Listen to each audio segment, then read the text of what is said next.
આજે કઈ તારીખ છે? 4 તમે 3 તારીખ ખાલી લખો. 4 તારીખ ખાલી પછી તમારે લખવાનું. જોઈ લે આયરવા આજે 3 જુલાઈ છે ને?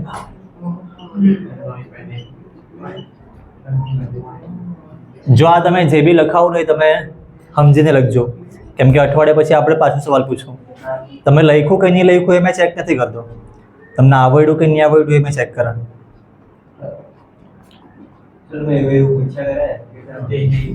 કેમ કે નહીં કેમ કે આયરવા છે ને ફેક્ટર્સ કરવામાં છે ને બહુ કામની વસ્તુ છે.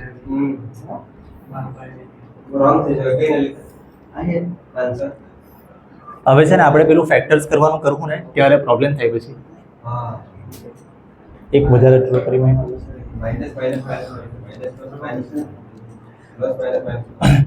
જો આ 3 તારીખ છે ને તો આ આયરવા પહેલા આનાથી સ્ટાર્ટ કરીએ. આનો આન્સર તમને ખબર છે? હવે આવું હોય તો આનો બી આન્સર તમને ખબર છે?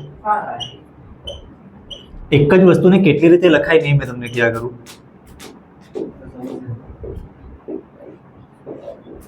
અને આનો બી આન્સર તમને ખબર છે? જે આ બાજુ 2 સાઈન હોય ને એના બદલે માઇનસ માઇનસ પ્લસ કર્યું છે. આ બધા સેમ જ વસ્તુ છે, બસ ખાલી લખવાની મેથડ અલગ અલગ છે. બધી જગ્યાએ સેમ આન્સર છે હા ને? મેરે કામ હોય ને બ્રેકેટની ઇજ્જત છે ભાઈ. આ માઇનસ માઇનસ 2 વાર સાઈન લખી એટલે બ્રેકેટ કરવા પડે. જોઈ લો બધી વસ્તુ મેં બતાવી દે. હવે આવ્યા આનો આન્સર. જો આ તમને ફેક્ટર્સ કરવામાં તમને બહુ કામ આવશે.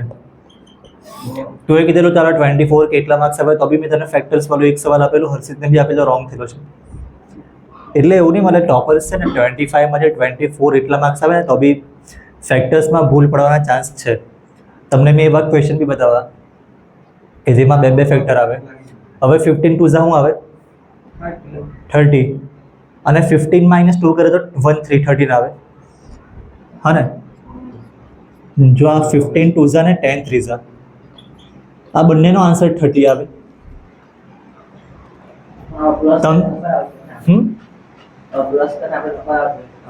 એટલે એકચ્યુઅલી મેં તમને એમ કહેવા માંગુ કે 30 ના એવા ફેક્ટર કરવાના કે જેનું એડિશન -13 આવે. આ નંબરના એવા ફેક્ટર કરો કે જેનાથી આયરવા બનવા જોઈએ.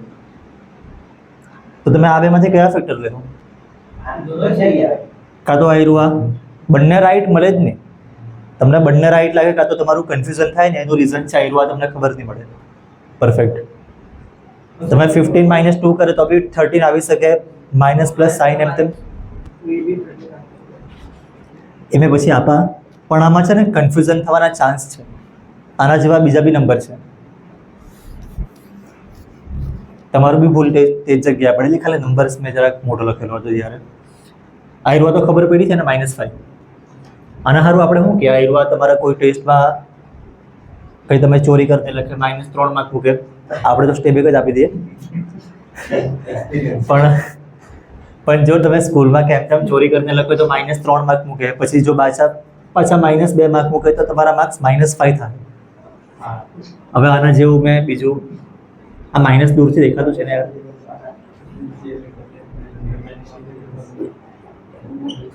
જો આ જોઈ લો, આ ખાલી પ્લસ માઇનસ માઇનસ લખવાનું સેમ જ આન્સર છે ને બંને જગ્યાએ. આ સેમ જ વસ્તુ છે, ખાલી જરાક પૂછેલું જરાક અલગ રીતે હતું. અને અહીંયા બી આયરવા બી સેમ જ છે.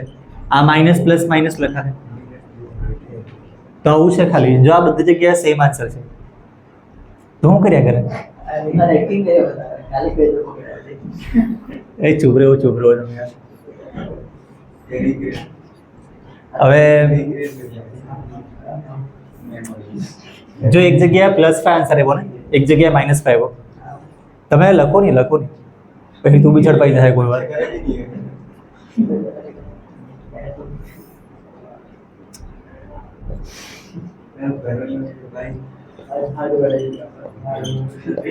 આમાં શું આન્સર આવે?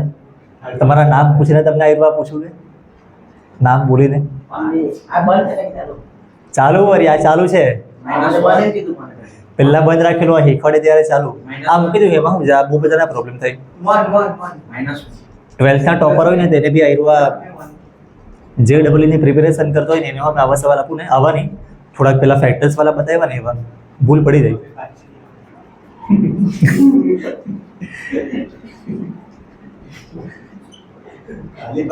જો આ જોઈ લો આ ખાલી 5 આવેલો તો છે ઉપર એને ખાલી 5 જ કહેવાય અગાડી પ્લસ લખ્યો છે અગાડી પ્લસ લખ્યો છે એ તમને ખાલી ખબર પડે કે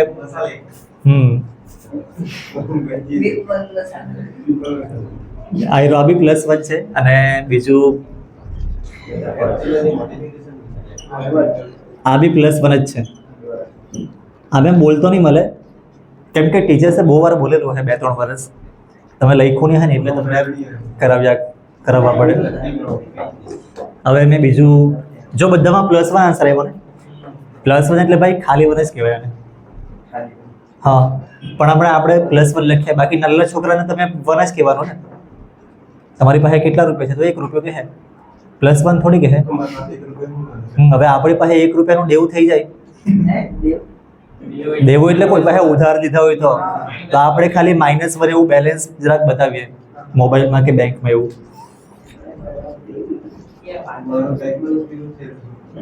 એટલે આનું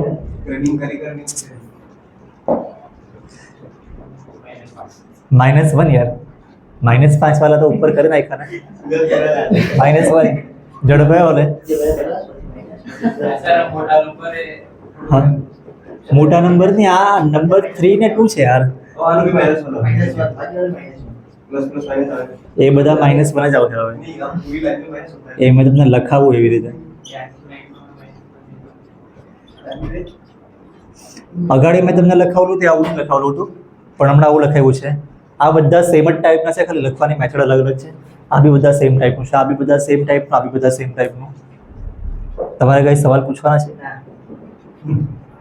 તો આ રહ્યું છે ને ખાલી એડિશન કે સબટ્રેક્શન હતું ને સર મોટા નંબરની વેલ્યુ ક્યારે યુઝ કયો મોટા નંબરની વેલ્યુ -3 છે ને +2 છે બરાબર હા આ બધામાં મોટા નંબરની સાઇન યુઝ થાય આ બધામાં મોટા નંબરની સાઇન યુઝ થઈ છે કઈ જગ્યાએ મોટા નંબરની સાઇન ની લખી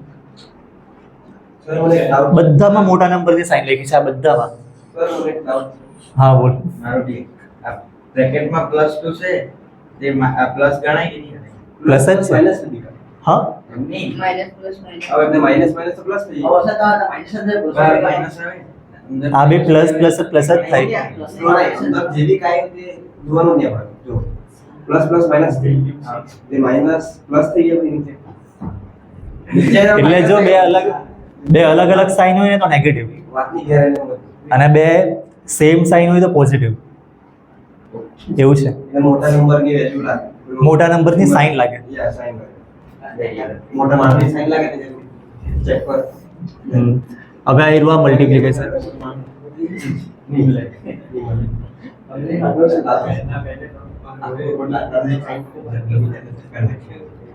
મલ્ટીપ્લિકેશનમાં આવ્યું બોલજો તમે હવે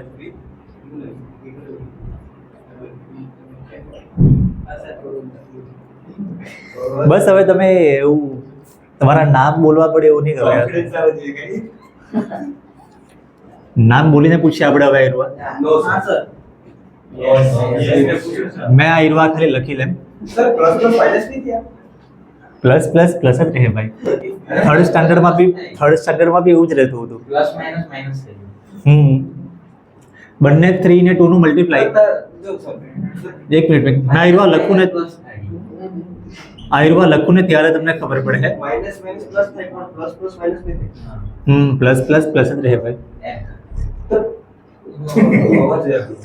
જો આમાં મલ્ટીપ્લિકેશન કે ડિવિઝન આમાં મોટા નંબરની સાઇન એવું નહીં આવશે આપણે સર ગેમ રમી ગયા આ ડિવિઝનની સ્પેલિંગ બરાબર છે તો ભેદભાવ કેમ આવું પ્લસ માઈનસ બે ભેદભાવ નહીં કહેવાય બે સેમ સાઇન હોય ને તો પોઝિટિવ પ્લસ પ્લસ માઈનસ નહીં થાય પણ માઈનસ માઈનસ પ્લસ થઈ ભેદભાવની વાત નહીં કર મેં ક્યાં કરું બે સેમ સાઇન હોય સેમ મતલબ બંને ઇક્વલ સાઇન હોય તો પોઝિટિવ આયરો ઇક્વલ સાઇન છે ને બંને એટલે આ પોઝિટિવ તો આ બી ઇક્વલ સાઇન જ છે ને માઇનસ ને માઇનસ એટલે પોઝિટિવ માઇનસ અને નેગેટિવ બંને માઇનસ ને માઇનસ ઇક્વલ સાઇન છે એટલે પોઝિટિવ હવે બીજું એક લખાવી દે મને માઇનસ ને પ્લસ કરો હા આયરુઆ તો પ્લસ આવશે +6 ના -6 તમને એવું લાગે કે મોટા નંબરની સાઇન મૂકવાની આમાં પણ મોટા નંબરની સાઇન નહીં મૂકવાની ભલે મલ્ટીપ્લાય કે ડિવાઈડ હોય 6 વેરિયેબલ તો કેવું લાગે મને મોટા નંબરની સાઇન નહીં બંને અલગ અલગ સાઇન છે ને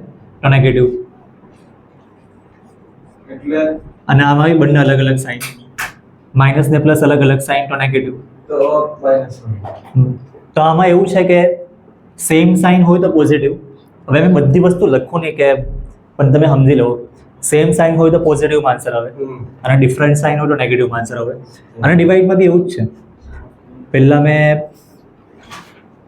3 ડિવાઈડ 2 કેટલું આવે દોઢ હા 3 નું અડધું દોઢ -3 ડિવાઈડ -2 આ બી દોઢ પ્લસ તો બંને સેમ સાઇન છે જોઈ લો સેમ સાઇન હોય તો પોઝિટિવ આન્સર આ બી સેમ સાઇન છે તો પોઝિટિવ આન્સર આમાં બી એવું જ હતું ને સેમ સાઇન હોય તો પોઝિટિવ આન્સર સેમ સાઇન છે તો પોઝિટિવ આન્સર હવે અલગ અલગ સાઇન આનો આન્સર -2 માઇનસ અને આનો આન્સર બી -2 જો આ બધું તમને ખબર હે ને તો જ ફેક્ટર્સ બરાબર થાય કેમ કે હવે આપણે આગળના ચેપ્ટર તો નહીં પણ આગળ બધું ફેક્ટર્સ બહુ કરવાના છે સેકન્ડ ચેપ્ટરમાં કરેલો એવી રીતે લખી લો તમારે લખવાનું છે